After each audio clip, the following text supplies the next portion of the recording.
mysterious path to embodiment talk, which I will let Roozbeh Mottaghi demystify for us. Roozbeh is a research manager of Perception, Reasoning, and Interaction Research Team, short for PRIOR, at the Allen Institute for AI. He's also an affiliate professor at the Paul Allen's School of Computer Science and Engineering at the University of Washington.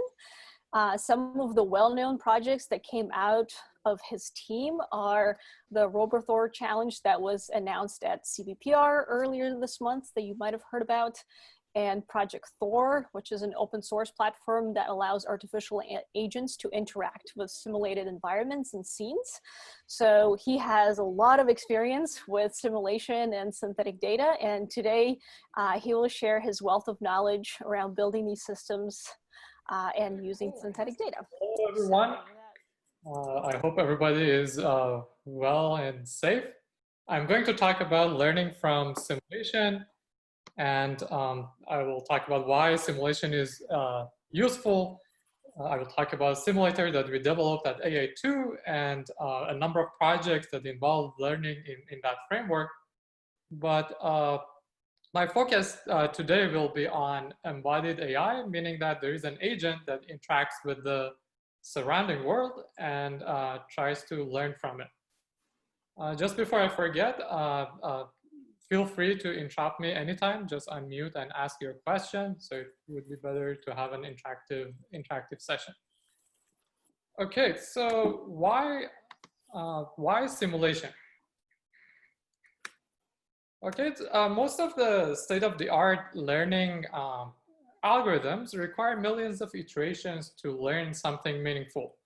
For example, in this video, you see a robot arm. The task is to open the door that is put right in front of it. And in this video, you see the results of 2.5 hours of training. And the result is kind of a failure. Now imagine that you want to do something slightly more complex. For example, you want your agent to navigate towards the door, opens the door, and do something else. I think for training that agent, you required years to learn such things using these algorithms. So simulation is very useful in this case because you can do millions of iterations very fast. Simulation enables fast learning in this scenario. The other issue that simulation helps with is generalization. So here is one of the most common setups in robotics experiments. They put a robot in a lab and they put a table right in front of it, and there is a green cloth on top of it so the robot can segment the objects better. But in reality, what agent sees is very different. So it sees pictures like this. There are many different types of objects. They are at different distances. And there is no green cloth anymore, so it needs to generalize to these situations. So it's very hard to move that giant robot from room to room and house to house to generalize to different settings, to generalize to new settings. But in simulation, we can easily teleport our robot, our agent, to different locations to learn in those situations. So simulation helps us generalizing to unseen scenarios and unseen situations very fast. Another issue that we need to consider is safety. For example, in the task of self-driving, if I develop a new algorithm, it might be better that I test it in simulation instead of deploying that model directly on the real car. Because it might damage the car, it might damage, it might hurt people, and so on and so forth. So it's better to test my algorithm in simulation before deploying that on in a real scenario. Otherwise, accidents like these happen. And finally, simulation helps with fast experimentation. So look at this robot. It takes minutes to take some steps. And but in simulation, we can easily move the robots around. We can change the configuration of the scenes. We can move the objects around, and that can be done very easily. And but in real world, it's very time consuming, and it takes time to perform experiments. Okay, so I said good things about simulation, but there are drawbacks as well. So what are those? One main drawback is abstraction and simplifications that we make in simulation. For example, in this scenario, so in this video, you see an agent that's placed in the kitchen, and the cabinet opens and closes, and this is done by just issuing one command. Like the agent says, calls a function called open, and the cabinet opens.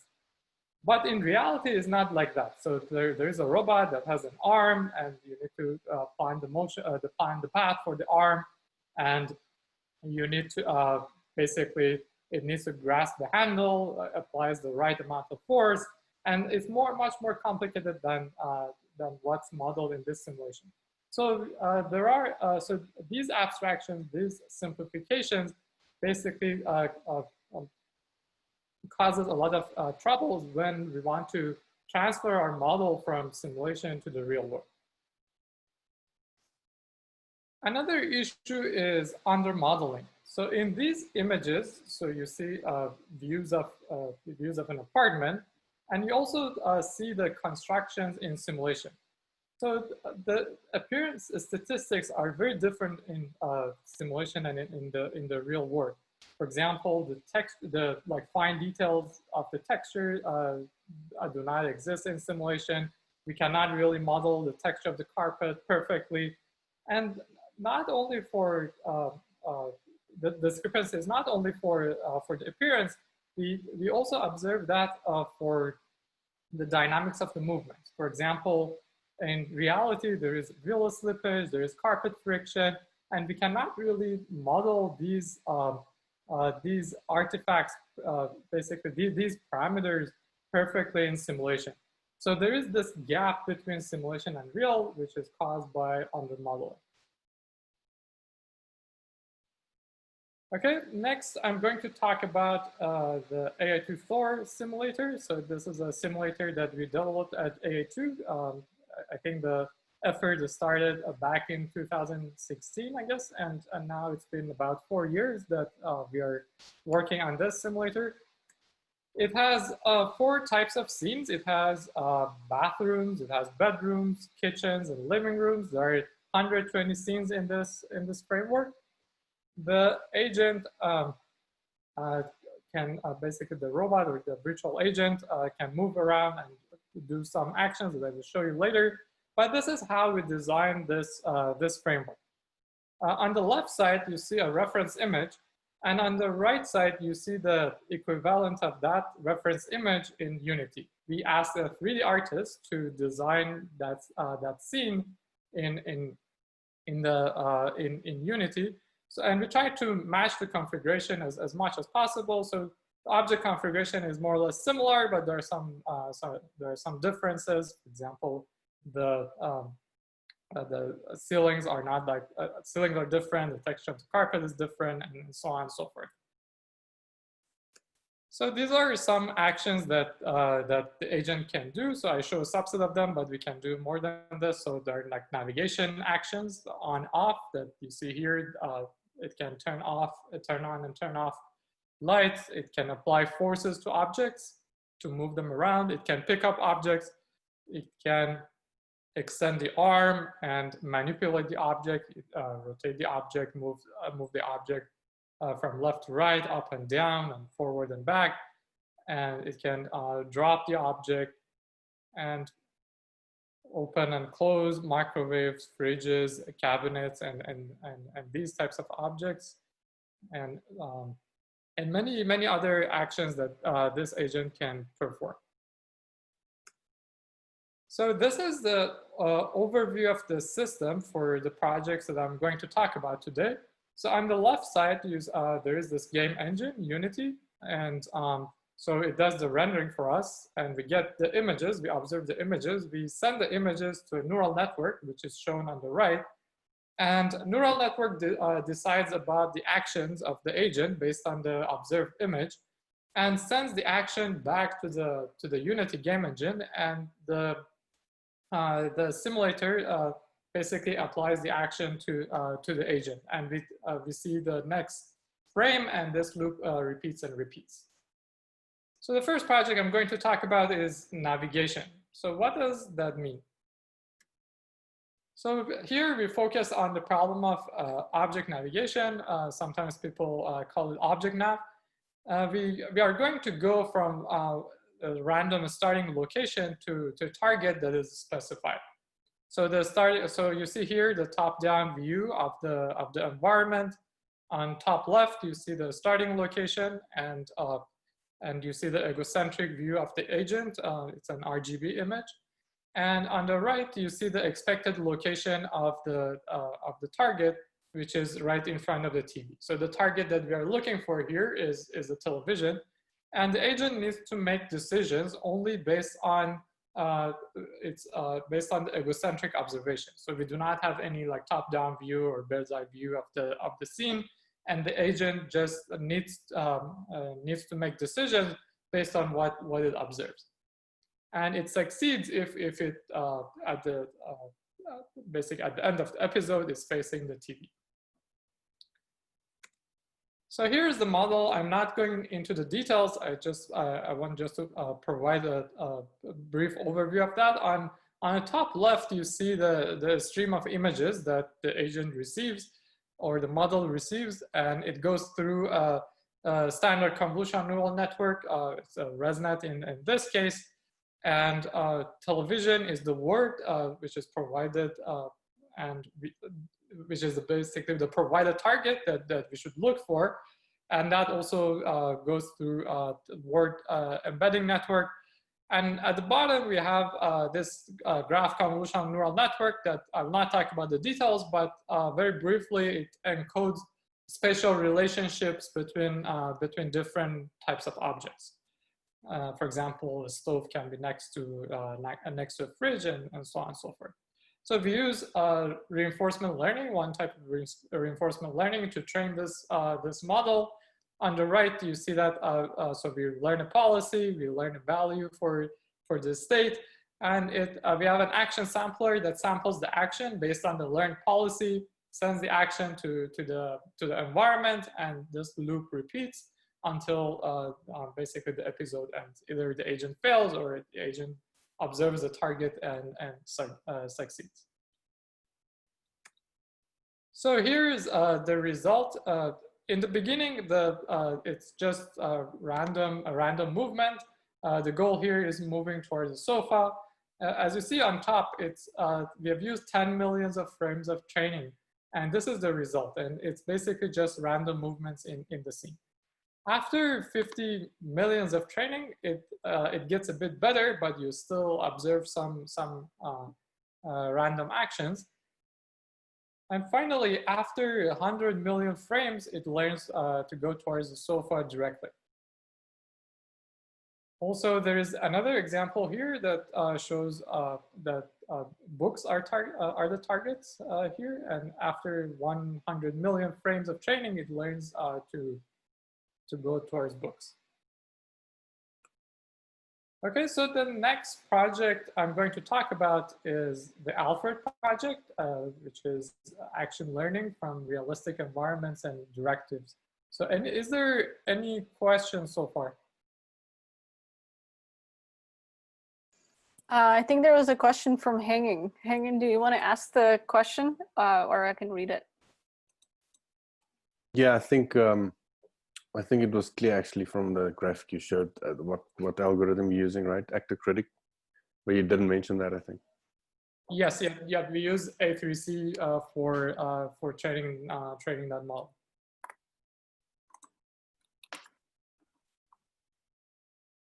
Any more questions?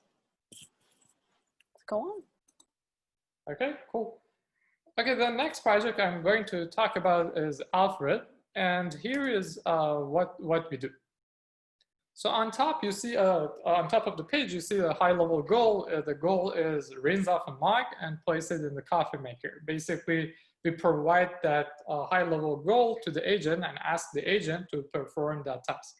And we also provide step-by-step instructions for the agent. For example, number 1 says walk to the coffee maker on the right. Number 2, it says pick up the dirty mug from the coffee maker. Number 3 says turn and walk to the sink, and so on and so forth. So there are some interesting cases here. For example, look at number 3. It says turn and walk to the sink, but it doesn't specify the direction of the turn. Should the agent turn left or should the agent turn right? So that's kind of ambiguous, and the agent needs to figure that out based on the context, based on the previous instructions, like what the direction should be for turning. Another interesting thing is, for example, instruction number 5. It says pick up the mug and go back to the coffee maker. So what does go back mean here? So it basically the agent needs to have a memory, so the agent needs to know where it has come from. And now that we tell the agent to go back, it needs to basically remember where it has come from, so it goes back to the previous location. So there are many interesting cases in this project. So it's basically a combination of language, vision, and actions. So there are visual diversity and language diversity in this framework. For example, on top, you see a couple of images representing sinks, but they are very different from each other. So so the agent needs to learn that all these images represent the same concept. And at the bottom, I'm showing you the language diversity in the framework. For example, these instructions basically correspond to the same sequence of actions. So the first instruction is go to the left and face the faucet side of the bathtub. Second sentence is turn around and walk over to the bathtub on the left. So all these three sentences basically correspond to the same sequence of agent actions, but they are very different in terms of the instruction, in terms of the language used to describe the same thing. So it's hard for the agent to learn that all these instructions, all these step-by-step instructions, basically correspond to the same set of actions. So here, yeah, we have 25,000 human language annotations. There are 2,000 unique tasks. The tasks are done in 120 scenes. 56 objects are involved. And this is one example. On top, you see the high-level goal, which is put the green bottle in the cabinet under the sink. And at the bottom, you see the step-by-step instructions. And this instruction that is being executed is shown in blue.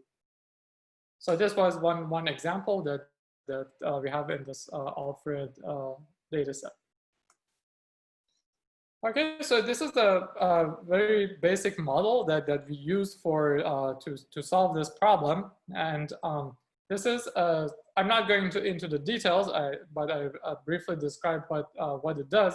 It's a sequence-to-sequence model. For people who are not familiar with these types of models, it's basically the model that's used for translation. For example, you translate a sequence of English words to a sequence of French words.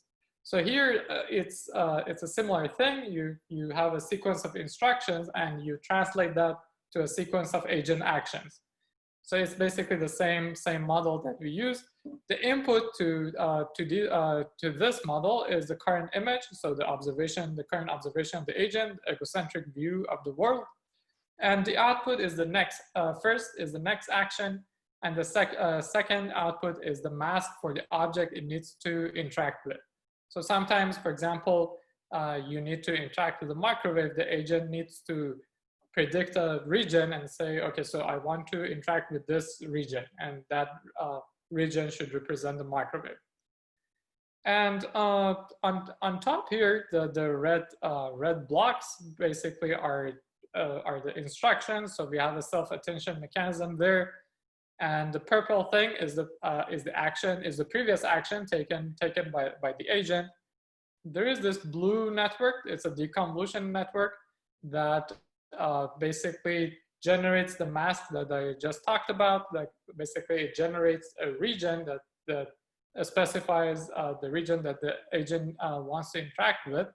And at the bottom here is we feed in the current observation, and it goes through the standard convolutional neural network. And all these things are concatenated and go through LSTM, which basically keeps track of what the agent has done before. It's kind of memory, short-term memory that remembers what agent has done. Okay, and here is what the success rate that we got for this task. So we are two settings here. One setting is seen scenes, and the other setting is unseen scenes. So seen scenes means that the agent has observed that room before, but now the objects are in different locations and the instructions are different. Unseen scenes means that the rooms are also unknown to the agent, and agent doesn't know this. And we have we consider different variations. And for example, vision only means we don't use language instructions. Language only means we don't use the image input. And finally, on the right, we see the sequence model, which is the model that I just described.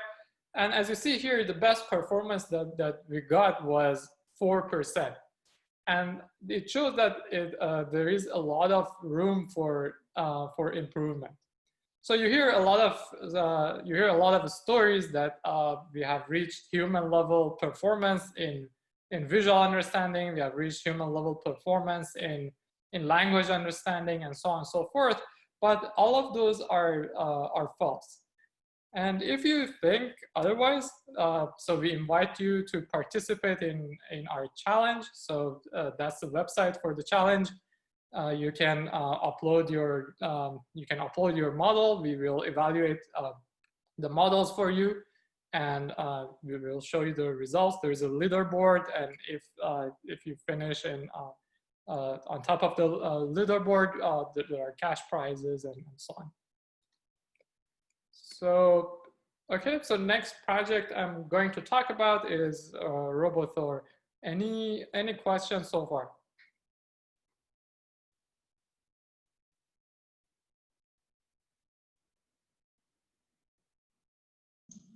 Okay.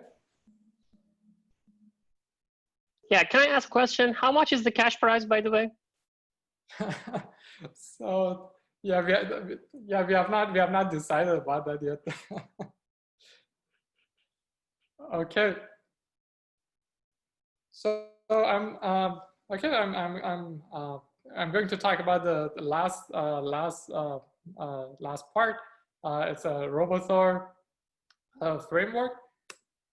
So we have done a number of projects in simulation, ranging from navigation to visual planning for performing tasks, basically interactive question answering, multi-agent collaboration, occlusion reasoning, and reasoning about the occluded parts of the scene, visual reaction, which is a drone reacting to the environment. But the question that we always get is the following: how well does the knowledge learned from simulation transfer to the real world? To answer this question, we designed the RoboThor framework. On the left, you see an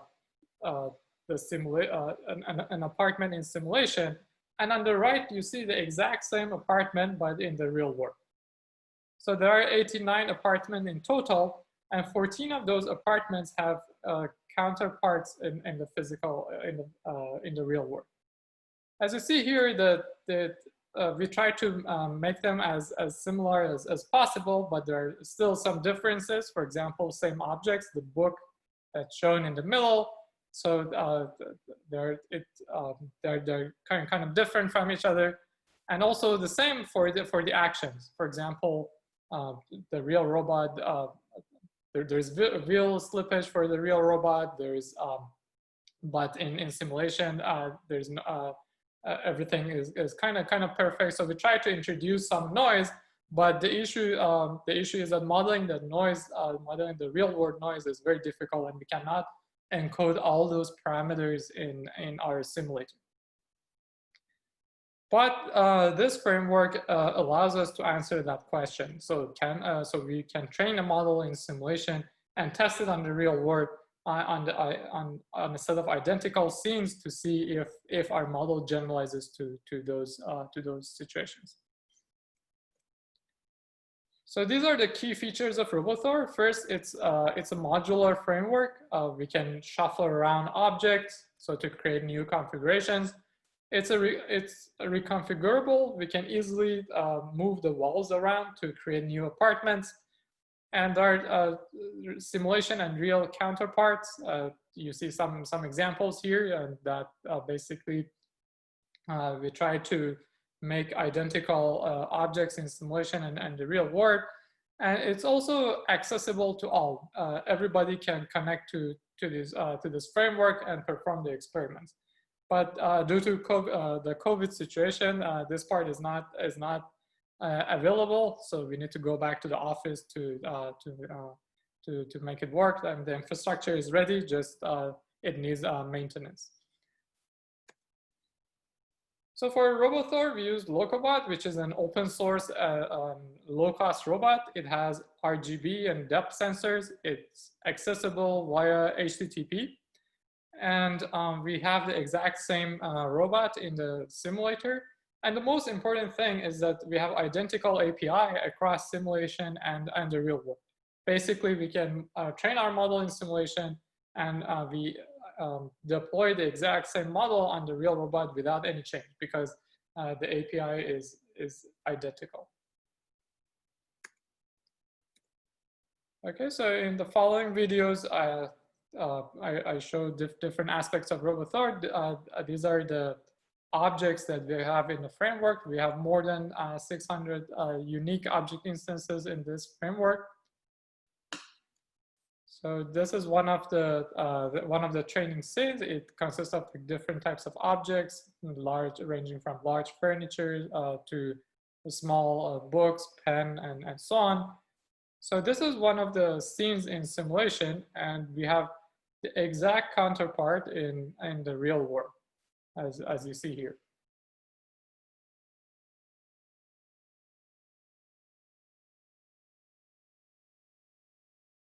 And this is the agent that I was talking about. So we have modeled the agent in simulation as well. We have some noise model for the agent, but it's not perfect. It's very different from the real robot that you observe here. We cannot exactly model like carpet friction, wheel slippage, and so on.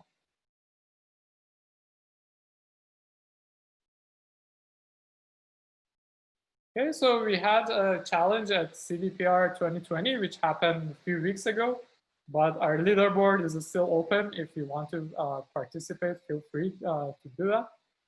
And with that, I would like to thank my collaborators at different locations, AA2, University of Washington, FAIR, and so on and so forth. And thank you for listening to my presentation.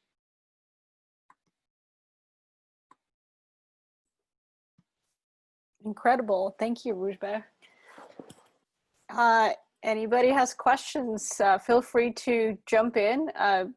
Turn your microphone on, video on if you want. We have some time to go through questions. Hi, I was curious from the previous talk with the Cynthia experiment that envisioned that the data, the kind of noise didn't matter, but it was important that there was visual noise in the texture.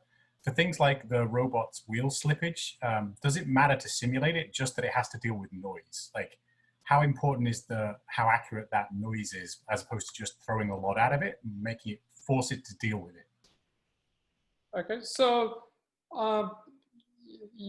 so the noise, modeling the noise is kind of important. If, for example, if you model some type of noise and in reality you encounter like different type of noise, then your models will not generalize well. So it would be good to basically match the distribution of the noise as much as possible. For example, just an example, in real robot, one motor might not work well. For example, the left motor doesn't work well. When you say turn left, it doesn't, or turn right, it doesn't work so well. But in simulation, the noise that you have modeled is just for moving forward. And so if because of this discrepancy, it will not generalize to the new setting. So it's good to match the noise as much as possible, but there's a line of research that tries to basically calibrate the models at test time. For example, I've trained my robot in my lab, and now I move my robot to different to an apartment, to a house, and so I need to adapt my model to this new situation. So in that case, I think so yeah, there's a line of research to basically adapt my model for that specific situation. So the short answer is, yeah, basically you need to be it's better that you match the noise distribution as much as possible, because if the noise that you model and the noise that you encounter in the real world are very different, so there is a chance that you do not generalize well to the new situation. Similar question. So for the noise that's more related to the moving around in the model than the understanding instructions, or like how separate are those different systems? Like I mean, I understand that in the human brain everything is like literally connected, but there's also like kind of a separation of concerns in a physical sense. Right? Like we have a motor cortex that deals with part of it. Like how closely connected are the different like understanding and moving around? And because if the moving around is its own system, then you could actually run simulations where you bother with carpet friction and wood and all that stuff and just keep that in training only the movement part of the system, and then just don't allow it to change that while you're modeling, right, the understanding and that.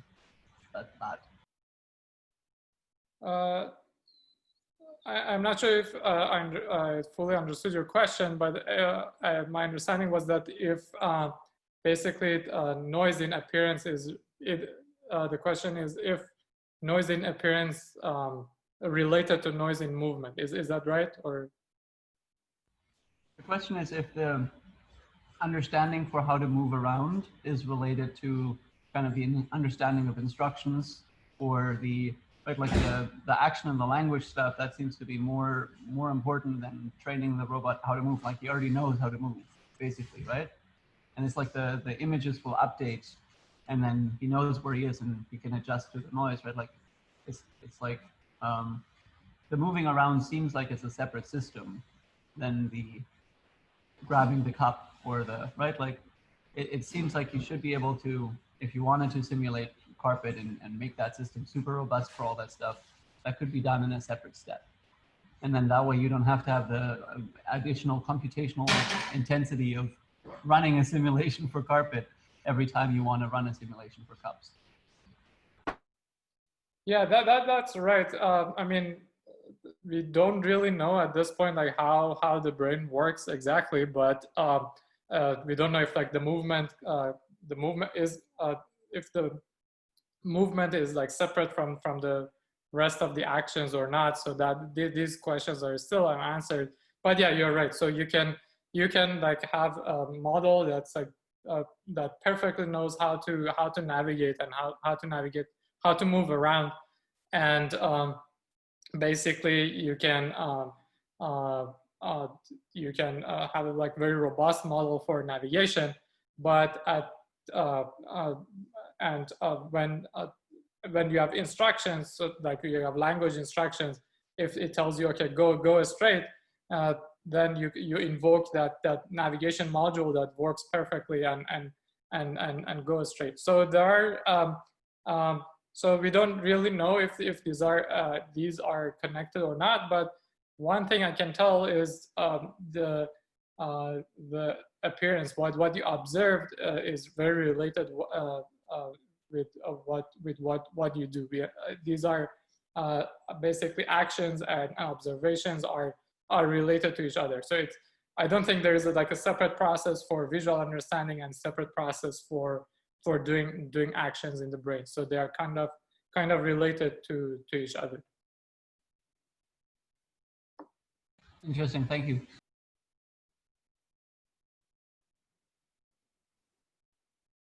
I saw a question from Amir. Amir, would you like to jump in? Can read the question. Amir was asking, what are the common tools for animated simulated scenes? So there are some softwares for creating these basically 3D assets like Maya and those types of things. But there are some game engines that you need to import that people import those assets into these game engines. So for example, Unity is one, Unreal is another one, and each one has its own advantages and disadvantages. And that model is basically physics and all other things. So these are the softwares that we typically work with. For designing floor, we use Maya and a couple of other softwares to design the assets, and we use Unity as our underlying game engine or physics engine. Just to add a couple more to the mix, even though I'm supporting you. There are things that you might consider maybe scriptable renderers, like PovRay, for example, like where you asked about animated, but just for context, where it has its own DSL, so you could write scripts that generate scenes that are described and then give them to PovRay, and it will just do the rendering side of it. But you can do it in a programmatic way. And then there's also Blender, which is a fully open source rendering engine. And it has some limitations, but I've seen work that has intentionally used Blender as a way to try to do some of the research using synthetic data.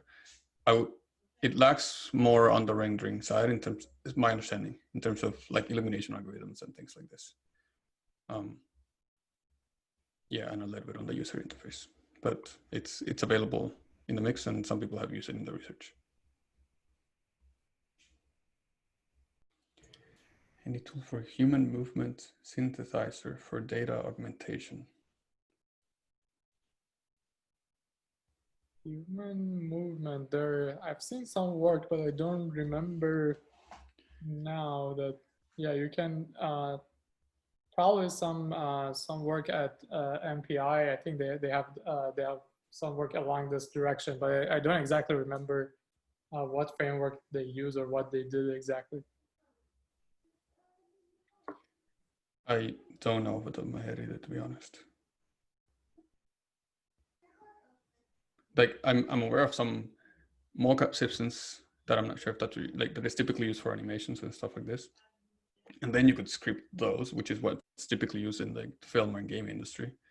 The one setup that seems to be common enough is like I think it's called Shogun, but those typically work on reflective, so like optical stuff. And so you probably have seen some of the like the tracking suits with the like reflective bulbs and things like this. And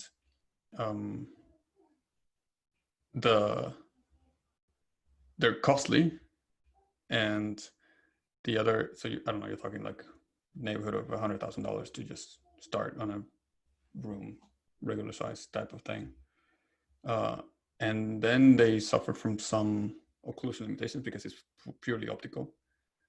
And I've come across some things that people are trying to do to enhance whatever is done optically with like suits that have accelerometers and things like this. But from my own observation, it seems like that systems like Shogun, the purely optical ones, are the sort of seems to be the more trusted, or maybe it's the more established in the industry. And then when it comes to ML, what I've seen people do with it is to deal with the occlusion, because obviously, no matter what you do, there are aspects of the sensors that you cannot detect, like, you know, maybe things between the legs, or maybe there's multiple actors in the scene and there's occlusion. What I've seen people do is, this might be a little beyond the scope, but I think it's kind of interesting, is that you try to then learn a model to compensate for the noise. By the normal process is you do the motion capture, and then you have a technical artist clean up that animation by hand, and then eventually that goes into a film or a game. And so if you start then from the cleaned up animation, and then you intentionally randomize the points of interest that were generated by the mockup system, then you can generate yourself a synthetic data to learn a cleanup function for the mockup system. And then there's less need for manual corrections for occlusions that were not captured by this mockup system. And so I've seen actually this thing be used in actual games, like Assassin's Creed Odyssey had some of this in there. Maybe that's a little beyond what the question intended, but context that I think is kind of interesting.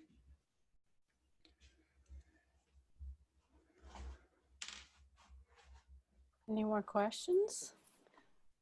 Yeah, someone mentioned Gazebo. That's good too. Yeah, that's another one in the mix that some people have used. I see a question in the chat. Will the increasing use of synthetic data sets have the potential to replace or reduce the use for more manual processes of data labeling used by companies like Appen and Lionbridge? And I maybe should know what Appen and Lionbridge do. Don't tell anybody. I wonder if this is getting to the point of data labeling companies.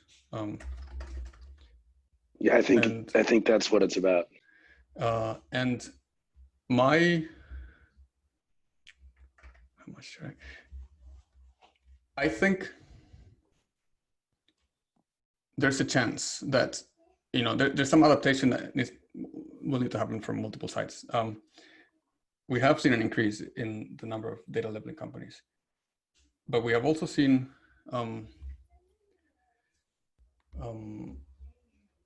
that some of those have sort of sold at a loss. And maybe I shouldn't say a whole lot about it. I don't think it will be, it's not one of those things like it will completely go away, replace overnight type of thing, because there's a long way to go for the synthetic data and the examples that I shared to fully replace something like that. But it definitely will have an impact, but because we already are seeing results and different labs reproducing results where they're showing that using synthetic data, even if you just mix it, but in some cases you don't even have to mix it with real data. If it's reducing like the cost drastically, and so that means in some cases, instead of maybe getting 100,000 annotated examples, you get 1,000 manually annotated examples. That 100x is a big, big difference. So I do think that they should keep an eye. And in my limited conversations with some of them, they're not keeping an eye as closely as I think they should. But I have a bias, so I'll admit that. Can I pile on a little bit? This is Azam. I work for a company called Lexet.ai. We do synthetic training data creation as a service. And I agree with basically everything you've said thus far. One other layer of complexity that's worth noting, though, when it comes to data annotation and data label services, we had a famous one here in town, right? Mighty AI. that ended up, I think, selling to Uber. People may know more of the details of that transaction than I'd comment on here, but there you go. in addition to those kinds of companies, I mean, scale is another one. Or in addition to the ability to replace labeling or annotation, what we're finding is there's also a level of sophistication that human annotators and labelers can't achieve. So for example, if the idea is to simply say that's a lamp, that's a desk, that's a clock, we can certainly outsource that to a data labeling service. But if we want to start to introduce increasing complexities into our data sets that computers can take advantage of, like depth maps, normal maps, semantic segmentations, and things of that nature, those things can maybe not easily, but they can be produced in a synthetic training set without necessarily, or frankly, without being able to be reproduced by a human data labeler. Perhaps some sophisticated artists could create depth maps, but you know, really the ability to use synthetic data to create a whole new rich class of metadata that labelers can't is another thing we're seeing in the market. So it's not really just about replacing labeling, it's about improving the very nature of the data that we're creating. If that's a fair comment, love to hear what the panelists think about that.